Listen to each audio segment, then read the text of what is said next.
clear. Indeed. I remember when I was doing my pupillage, my pupil master used to tell me that the law is very clear, but he cannot guarantee my eyesight. So it depends from which part of the law you're reading it. So that was he used to tell me that back in the day. May he rest in peace. So you asked very fundamental questions. Number one, let's just take even the Albert Ojwang case. As you rightfully say, there are names that are being thrown left, right, and center as to possible people that had a say or played a role in this case. Now, the reason why we came up with the issue of stepping aside, why it works most of the time, for example, in corruption cases, you see, if you are found to have any corruption case, if you're a CS or a PS or supply chain manager, procurement, you step aside so as not interfere with investigations.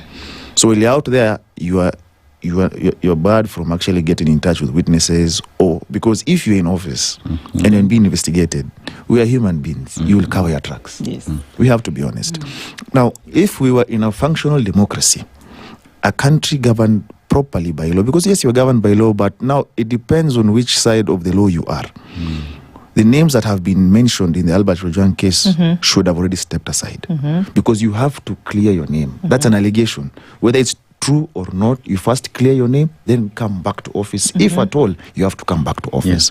We saw scenarios where during Kibaki's tenure, where CSs were stepped aside, Kina Mwiraria, Murungaru.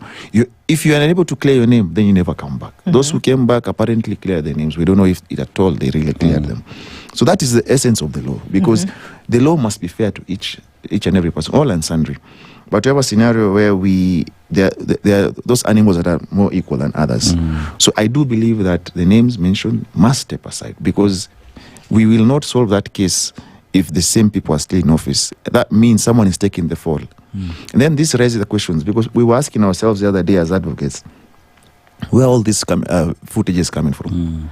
Because it seems now like someone is going to take the fall. Because all of a sudden there's so much evidence. Now there are footages from, and now there are many explanations.